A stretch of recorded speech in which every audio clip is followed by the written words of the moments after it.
मैं यहाँ आज खिलाड़ी साहिब में मतदान करने के लिए आया हूँ। मतदान हर किसी का एक मौलिक अधिकार 5 साल में जिसका उपयोग अपने राज्य के हितों को ध्यान में रखते हुए विधानसभा के लिए और देश के लिए पार्लियामेंट का चुनाव में मतदान करना चाहिए। इसके अलावा भी स्थानीय निकायों की चुनाव होती है, सब में भाग लेना चाहिए। जनप्रतिनिधि व्यवस्था जितनी मजबूत होगी, लोकतंत्र उतना मजबूत होगा।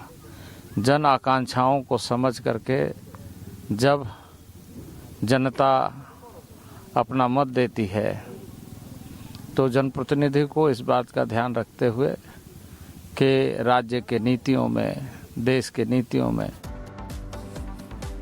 तो झारखंड के चुनावी रण में अभी किसका पलड़ा भारी है? कई सारे ऐसे फैक्टर हैं, क्या किसके पक्ष में जाएंगे, इस पर भी हम बातचीत करेंगे। चंद्र प्रकाश वरिष्ठ पत्रकार हमारे साथ जुड़े हुए हैं, अजय वर्मा कांग्रेस के नेता भी जुड़े हुए हैं। स्वागत है आप दोनों का। लेकिन पहले चलेंगे ग्राउंड जीरो पर, जहां पर हमारे संवाददाता इस समय अनूप लगातार अपडेट दे रहे हैं। अनूप, फिलहाल ताजा अपडेट वोटिंग को लेकर। देखिए, वोटिंग की प्रक्रिया जो वो चल रही है, देखिए 10:30 का वक्त हो गया है। थोड़ी सी स्लो वोटिंग जरूर है, लेकिन कहा जा रहा है कि धीरे धीरे ये प्रोसेस जो है वो तेजी से बढ़ेगा। मैं इस वक्त जहां मौजूद हूं, छोटानागपुर कन्या विद्यालय जो है, यहाँ पर महुआ मांझी थोड़ी देर पहले जो जेवीएम की कैंडिडेट हैं, राज्यसभा सांसद भी हैं, वो यहाँ आई थी, यहाँ से वोट कास्ट करके गई हैं। जीत के दावे दोनों तरफ से किए जा रहे हैं, बीजेपी की तरफ से भी और जेवीएम की तरफ से भी। लेकिन जीतेगा कौन, ये तो रिजल्ट बताएगा। देखिए, अपनी अपनी बारी का इंतजार कर रहे हैं। मैं लोगों से ही बात करता हूँ, किन मुद्दों के साथ वोट करने आए आप लोग?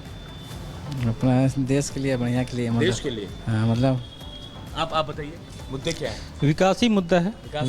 विकास नहीं हो पाया झारखंड का अब तक? झारखंड का विकास 5 सालों में तो नहीं दिख रहा है, क्योंकि बहुत सारा प्रॉब्लम है यहाँ पे। बालू का प्रॉब्लम है जो कि 5 साल में सॉल्व नहीं हो पाया। रोजगार का प्रॉब्लम है, बहुत सारे पेपर लीक का प्रॉब्लम है, वैकेंसी नहीं भरी गई है, जिसके कारण से लोग। चलिए, महिलाएं भी हैं, आप लोग कतार में खड़ी हैं, क्या मुद्दे हैं आप लोगों के? क्या सोच कर आई हैं आप लोग? महिलाएं हैं, क्या सोचती हैं? हमसे नहीं पूछे। कोई तो बताएंगे कुछ भी।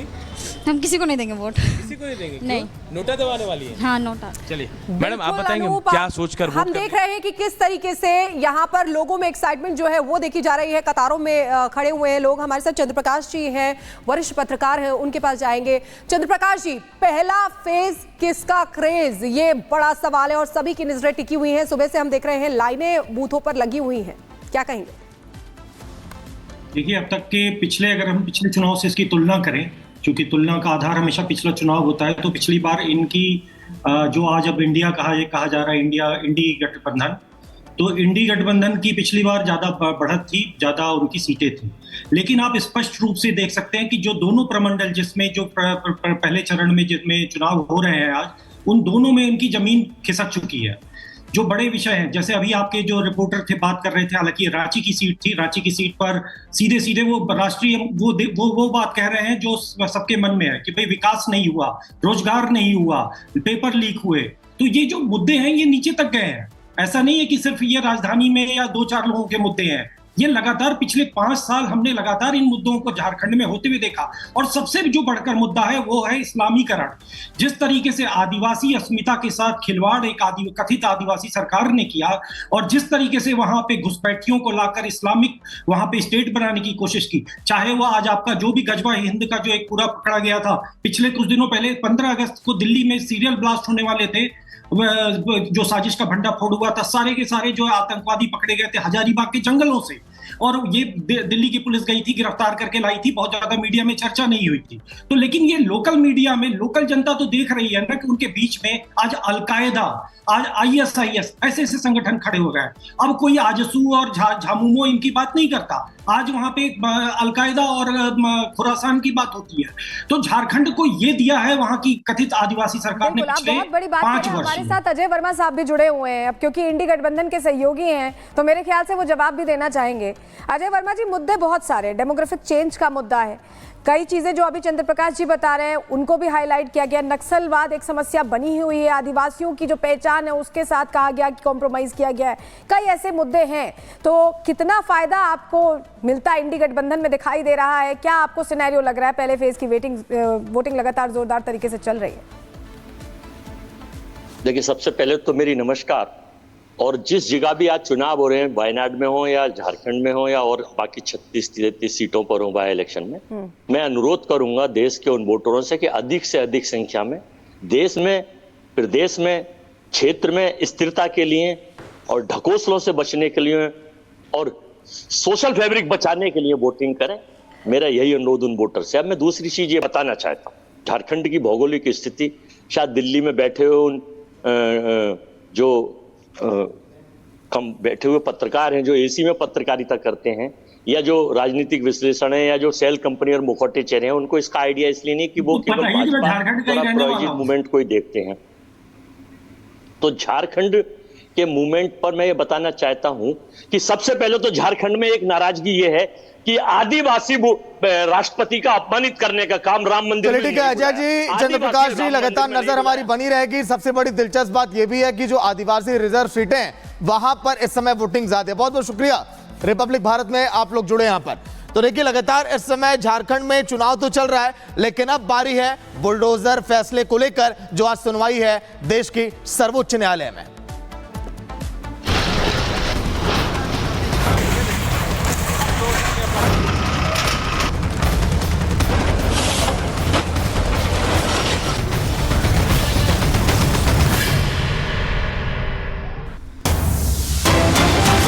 तो चलिए, फिलहाल एक बड़ी खबर, बुलडोजर एक्शन पर पढ़ा जा रहा है इस समय फैसला। बड़ी खबर है, फैसला इस समय पढ़ा जा रहा है क्योंकि ये जो पूरी याचिका है जमीयत उलेमा हिंद की तरफ से की गई थी। बुलडोजर एक्शन यानी कि जो भी आरोपी होगा जहां पर बुलडोजर लगातार चलाया जा रहा था, उसी पर यह फैसला पढ़ा जा रहा है। घर हर किसी का सपना होता है, सुप्रीम कोर्ट का यह भी कहना कि घर हर किसी का होता है, क्योंकि पहले आपने कई मामलों में देखा होगा जब आरोपियों के घरों पर बुलडोजर चला था। लगातार इसको लेकर कई सारे संगठन ने याचिका दायर की। जमीयत उलेमा हिंद ने इस बात का जिक्र किया था कि इस पर रोक लगनी चाहिए। बिल्कुल। और अनामिका सिंह काली हमारे साथ सीधे ग्राउंड जीरो से जुड़ी हुई हैं। अनामिका, ये बहुत बड़ी बात है कि सुप्रीम कोर्ट की तरफ से कहा जा रहा है कि हर घर जो होता है वो हर किसी का सपना होता है, राज्य में कानून का राज होना चाहिए। और क्या क्या कहा जा रहा है?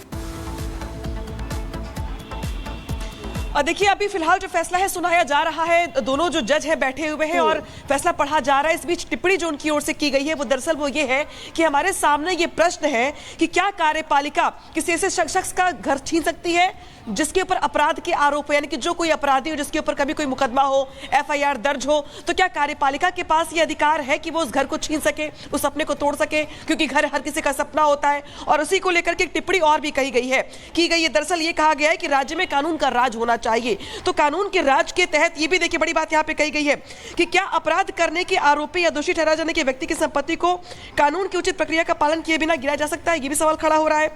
साथ ही ये भी कहा गया उनकी ओर से कि कानून का शासन लोकतांत्रिक सरकार की नींव है, ये मुद्दा आपराधिक न्याय प्रणाली में निष्पक्षता से संबंधित है। साथ ही ये भी कहा गया कि सरकारों की मनमानी से लोगों को बचाने के लिए संविधान में दिए अधिकारों के तहत हमने फैसला दिया है। कानून ये कहता है कि किसी की संपत्ति मनमाने तरीके से नहीं छीन सकते हैं। यानी कि देखिए, जो कानून के राज का बात यहाँ पे किया जा रहा है जस्टिस की ओर से, उसमें यह कहा गया है कि भाई कानून ये कहता है कि आप किसी का भी घर का सपना तोड़ नहीं सकते, सपना छीन नहीं सकते। लेकिन जो फैसला है, यानी जिसकी हम बात करें दिशा निर्देशों की, अभी वो आनी बाकी। लेकिन उसके पहले जो चीफ जस्टिस की ओर से टिप्पणी की गई कोर्ट है, की तरफ से कह दी गई है, सुप्रीम कोर्ट ने कहा कि कार्यपालिका न्यायपालिका की जगह नहीं ले सकती। ये भी कहा है कि कानून का राज कायम होना चाहिए, और ये भी कहा है कि कार्यपालिका न्यायपालिका की जगह नहीं ले सकती है। यानी अगर कोई कार्रवाई हो रही है, इंडिकेशन तो यही है कि वो न्याय संगत हो, उस हिसाब से तो हो सकती है। कम से कम ये बात यही इंडिकेट कर रही है। अब बिल्कुल देखिए, यहाँ पे टिप्पणी यही की गई कि क्या कार्यपालिका के पास इतने अधिकार हैं कि वो किसी भी शख्स की, किसी भी व्यक्ति का अधिकार छीन सके, घर का उसके बुलडोजर एक्शन करवा सके, घर तोड़ सके? बिल्कुल नहीं है। यहाँ पे जस्टिस की ओर से साफ साफ ये भी कह दिया गया है, और ये भी कहा गया है कि दरअसल न्यायपालिका का अधिकार। चलिए, बिल्कुल अनामिका, इसी से जुड़ी एक बड़ी खबर आज दर्शकों को बता दें। लगातार देखिए, इस समय सुनवाई चल रही है, सुप्रीम कोर्ट की तरफ से फैसले को पढ़ा जा रहा है, लेकिन अब कहा यह गया कि कार्यपालिका न्यायपालिका की जगह नहीं ले सकती है। देश की सर्वोच्च न्यायालय का ही कहना है। सभी पक्षों को सुनने के बाद फैसला जारी किया जा रहा है। जमीयत उलेमा हिंद ने जो याचिका दायर की थी, सितंबर में इस फैसले को सुरक्षित रखा गया था, और आज वो घड़ी आ चुकी है जब फैसले पर मुहर अब लगने वाली है। अनामिका लगातार अपडेट दे रही हैं। अनामिका, आज फाइनल फैसला आने वाला है। और देखिए जो अब तक की टिप्पणियां उससे तो साफ हो गया है कि बुलडोजर पर फिलहाल ब्रेक लगने की पूरी गुंजाइश यहां पर दिखाई दे रही है, क्योंकि जो टिप्पणी की गई है वो ये है कि न्यायिक कार्य यानी कि न्यायपालिका को जो काम सौंपे गए हैं, कार्यपालिका न्यायपालिका की जगह नहीं ले सकती, यानी कि डिसीजन मेकर नहीं बन सकती है। यानी बुलडोजर ये तय नहीं करेगा कि किसका घर अवैध है, वैध है, गिराया जाना या नहीं गिराया जाना है। जो अधिकारी है, जो ब्यूरोक्रेट्स है, वो ये तय नहीं कर पाएंगे कि भाई ये घर गिराए हम कि ना गिराए। हालांकि अगर इसमें अगर बात करते हैं हम सोशल वर्क की या फिर पॉलिटिकल पार्टीज की ओर से जो अलग अलग जो गाइडलाइंस है उसकी अगर इतर कर दिया जाए